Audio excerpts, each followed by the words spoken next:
Hi, I'm Davy. I'm awesome. And welcome to Davy's Awesome Movies, where I review the styles of movies that I love, the alternative B-rated cult-style flicks. This week, we get into the 7th installment of a classic series, even though the 6th was supposed to be the last one. This movie was made in 1994, and it was written and directed by Wes Craven, and produced by Marianne Madalena, and made and distributed by New Line Cinema. Ladies and gentlemen, Wes Craven's New Nightmare.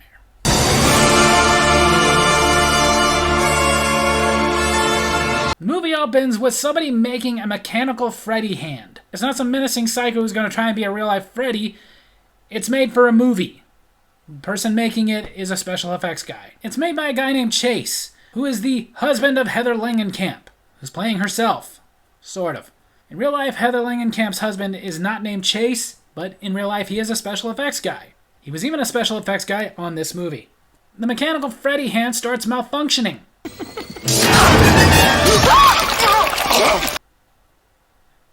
Chase, it's good that you're in the union.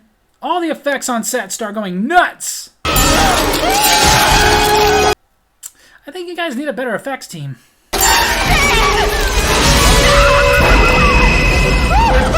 Oh, it was a dream.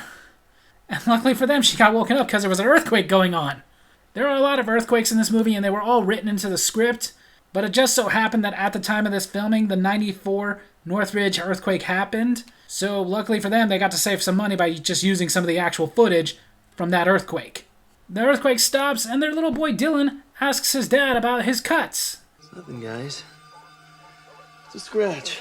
From her dream?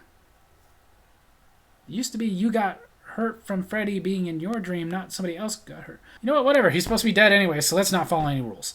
Heather is getting ready to go do an interview that she really doesn't want to do. She's not really very involved in acting anymore, and Chase is telling her she needs to do the interview because she needs to get back into acting.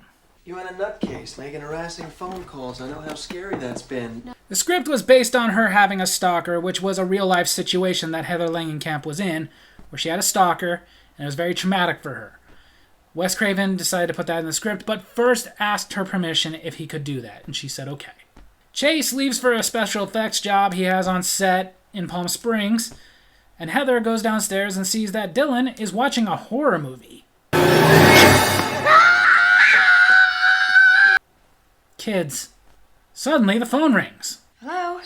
1, 2. Heather, that was a little rude. The babysitter Julie comes over, and Heather tells her all about the morning she's been having. And then... Don't answer it. Julie, that would be rude. Heather finally gets to her interview. And she wishes that she didn't. It wasn't going very well. Mainly because the interviewer wouldn't let her finish a frickin' answer. Not to mention the interviewer had a surprise. It's not Freddy, though. It's Robert Englund, playing himself and Freddy. But right now he is himself playing Freddy, not Freddy. And then he's not casted as Freddy, he's casted as Robert Englund. And Freddy's casted as Freddy, and... Ow. After the interview, Heather and Robert are talking, and she gets a phone call from New Line Cinema. They want to meet with her right away. So she goes to meet with Bob Shea, who plays himself, like everybody else in this movie, saying that he wants her to be in a new Nightmare movie. Which she already is, but okay. She asks, though, didn't you guys kill off Freddy in the last movie? Which they did. You know, the fans, God bless them, they're clamoring for more. It is what it is, though. In horror movies, soap operas, and comic books, no one stays dead. Bob tells her, though, Wes Craven has been working on a new script for some time, and heck, her husband Chase has been working on a new glove.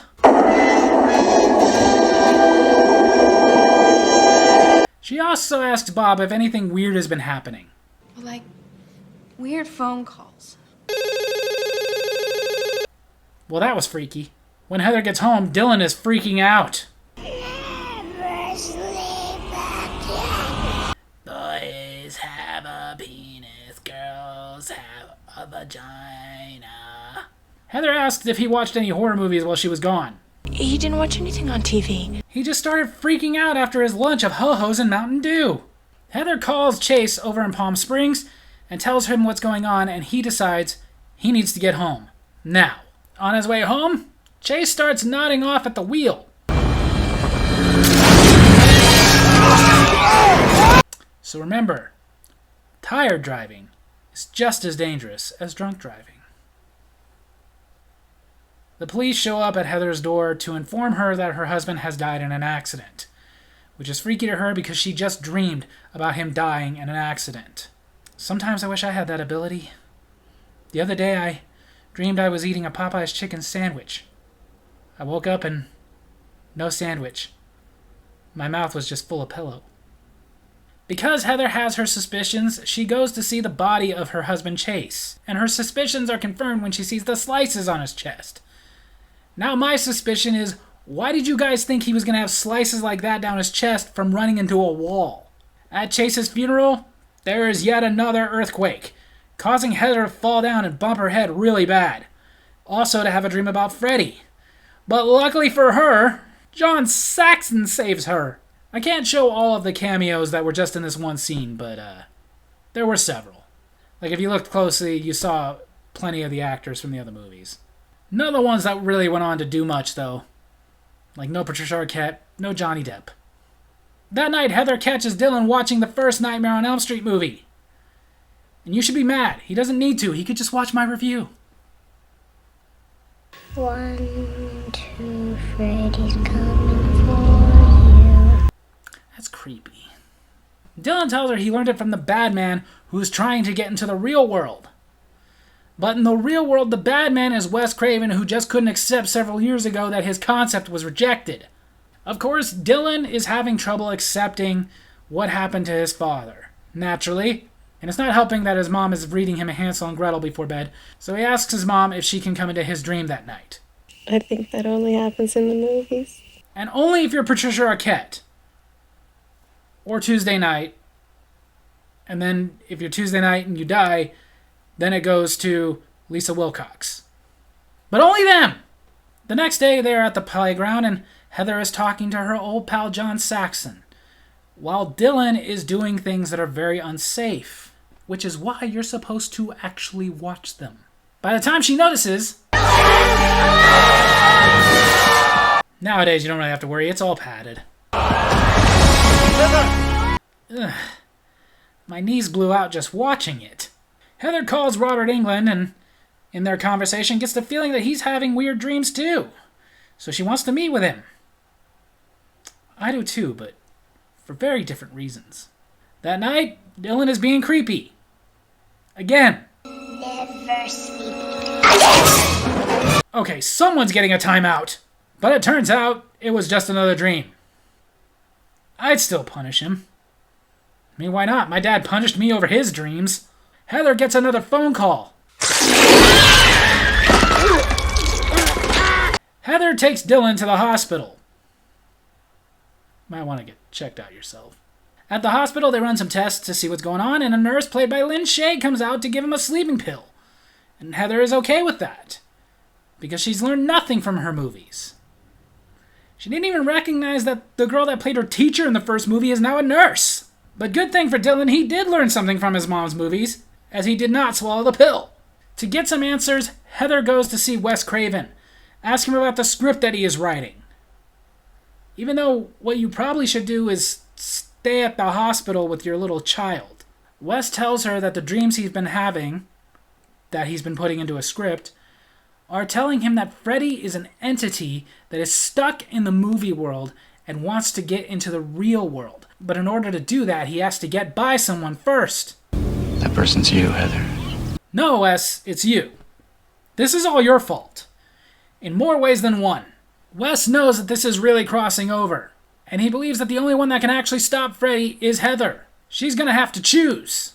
Whether or not you're willing to play Nancy one last time. She's Nancy. Later, Heather has another dream. Miss me? They redid Freddy's makeup and look and everything to make him look more menacing, less comical. My opinion, it had a opposite effect. But hey, that's what Wes wanted. When she wakes up... Oh, Dylan. Dylan. Yeah, why did you leave him by himself at the hospital in the first place? When Heather gets there, Julie is there trying to visit. She can't because it's the ICU, but Heather can, so she goes to see Dylan. I'm almost there. So Freddy's coming from Dylan? Okay. The hell did he eat? But it was another dream. While she was sleeping, they took Dylan to another room and didn't want to wake her. Frankly, we didn't want to wake you. Besides, the young woman Julie is with him. Still a little against ethics that you would take her son out of there while she was sleeping and not tell her. Especially because since when do hospitals give a crap about you trying to sleep? I was asleep once and I had a nurse wake me up to give me a sleeping pill. Heather decides to go home and get Dylan's stuffed dinosaur, but she leaves Julie with him this time. So at least you're not leaving him alone. Keep him awake. But on Heather's way out, security stops her because Dylan's doctor wants to have a conversation with her. We've had an exciting day, haven't we? Not really. Sorry, but so far this story is stupid. A couple of nurses come in to give Dylan a sedative. Julie says no. Ow! Well done. This is a really unethical hospital. Hey, you can't do that! Yeah, and you can't give a child a sedative without parental consent, but here we are. When Dylan falls asleep, that cartoonish-looking Freddy strikes. Starting to believe Heather a bit now, are we? When Heather shows up, Wait. it's not a good day to be a nurse. Dylan is gone, and they try to tell her Dylan can't be gone. He's asleep. He sleepwalks, you idiot! Of course he does. Dylan is trying to get home by going across the freeway. You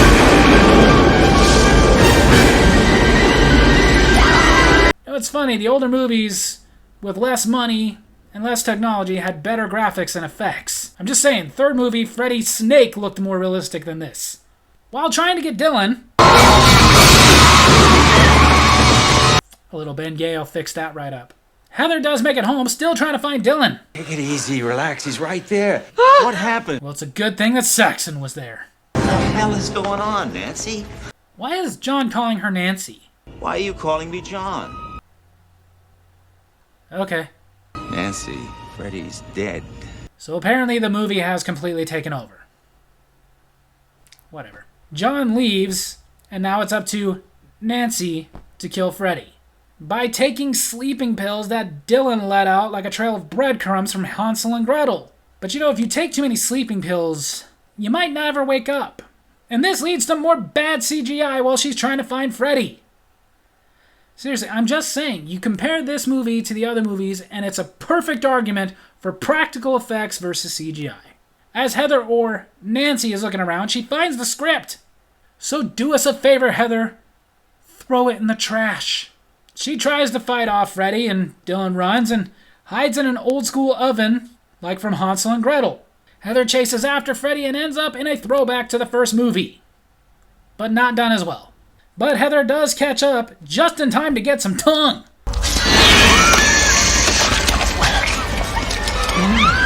It's okay. You're not married anymore. Dylan to the rescue! And they locked Freddy in the oven, just like the witch from Hansel and Gretel.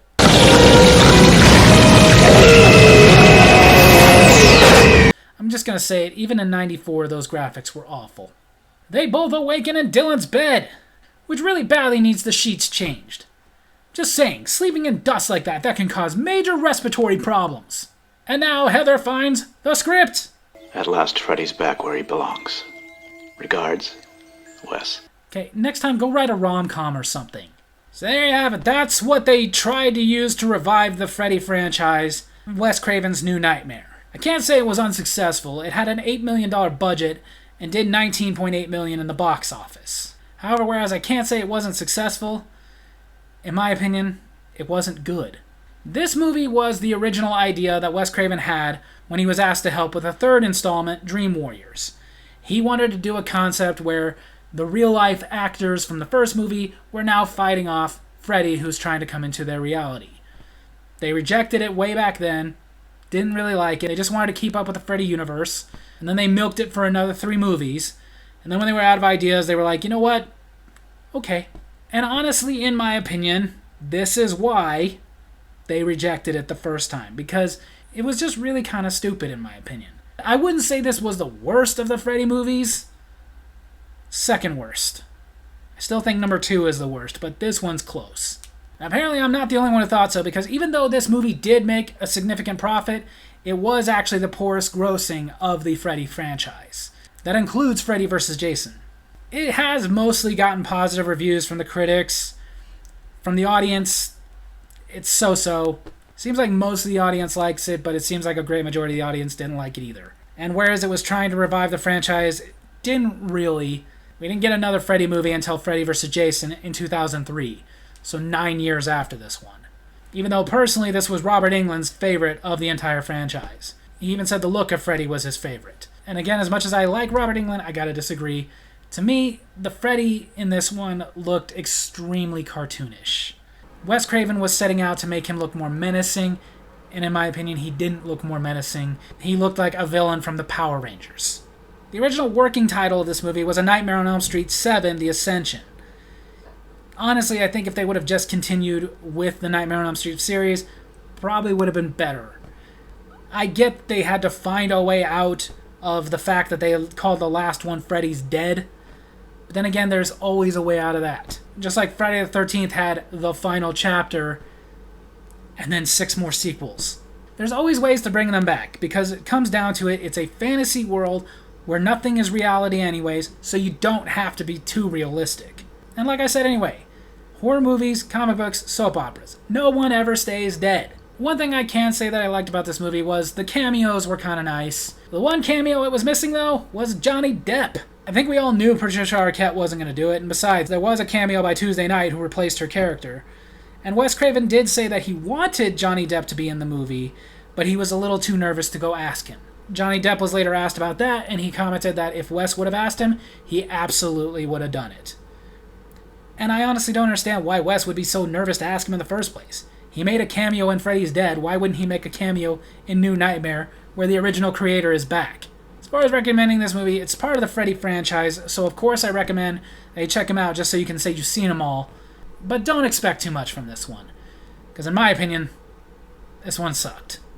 Sorry. So there you have it, that's my movie review this week. I hope you guys enjoyed it, and if you did, make sure to hit like, hit subscribe, hit the little bell so you get notifications when I post new videos, and leave a comment. Tell me what you thought of Wes Craven's New Nightmare. Tell me which one of the Freddy movies is your favorite. Tell me which one of them is the worst. Love you guys.